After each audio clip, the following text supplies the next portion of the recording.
શિયાળે સોરઠ ભળો, ઉનાળે गुजरात, चौमासे वागड़ बड़ो ने कचड़ो बारो मास। नमस्कार मित्रों, मैं हूँ रतनराज पुरोहित और आज हम लोग आए हैं मांडवी बीच पर। वैसे भारत के अंदर मैंने जैसा बताया कि कचड़ो बारो मास बलो मतलब कच्छ का क्षेत्र है वो पूरे 12 महीने तक सबसे अच्छा माना जाता है।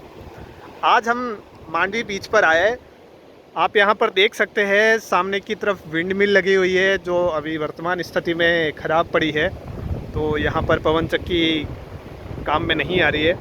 मैं भी यहाँ पर बीच के किनारे पर हूँ। बहुत सारे लोग पूरे गुजरात से और अन्य राज्यों से भी यहाँ पर घूमने के लिए लोग आते रहते हैं। जब देखते हैं कि बीच के ऊपर किस प्रकार का लोगों के बीच में रोमांस रहता है घूमने के लिए, तो यहाँ हम देख सकते हैं लोग हैं वो लहरों को चीरते हुए बीच में नहाने के लिए जाते हैं। वैसे बहुत ही रिस्की काम है, ये खतरनाक है क्योंकि लहरों की वेगों को नापना बहुत ही असंभव सा काम है कि कब कौन सी लहर कितनी तेज आएगी। परंतु आप देख सकते हैं यहाँ पर कड़ी धूप में भी लोग नहाने के लिए दूर दूर से आते हैं। अब थोड़ा मैं आपको यहाँ के मांडवी के इतिहास के बारे में बता रहा था कि क्यों आखिर मांडवी का बीच और मांडवी का यहाँ पर विजय विलास पैलेस सबसे फेमस है। आप देखेंगे विजय विलास पैलेस है वो पीछे की तरफ झाड़ियों के अंदर सबसे आगे जाकर के लगभग यहाँ से 8 किलोमीटर की दूरी पर स्थित है। विजय विलास पैलेस कच्छ के महाराव द्वारा 1920 में खेंगारजी तृतीय के द्वारा अपने पुत्र के लिए बनाया गया था। गर्मियों के समय में अपने पुत्र को वहाँ पर आवास प्रदान करने के लिए, गर्मी के समय में वहाँ पर रहने के लिए एक महल नुमा बनाया गया था जो वहाँ पीछे की तरफ स्थित है।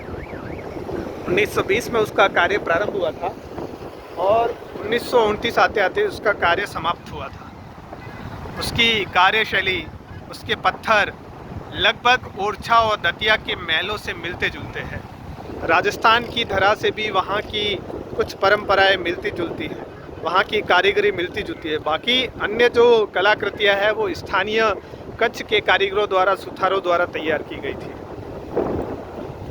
उसके बाद में जब उस महल को तैयार किया गया था एक प्रॉपर्टी के रूप में तैयार किया गया, जहाँ पर जो बीच है महल के पास में, विजयराजे पैलेस के पास में, वो राज परिवार का स्वयं का निजी बीच है।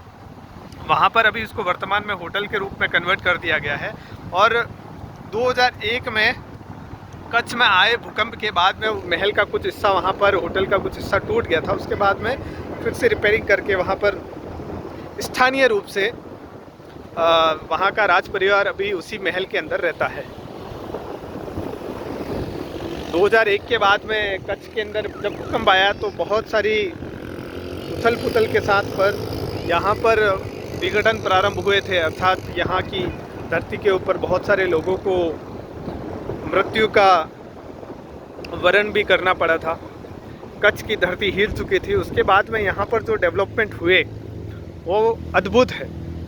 यहाँ पर उसके बाद में इतने भारत के सबसे अच्छे बिजनेस, मल्टीनेशनल कंपनियाँ और सारी इंडस्ट्रीज़ भारत की यहाँ पर अवेलेबल है।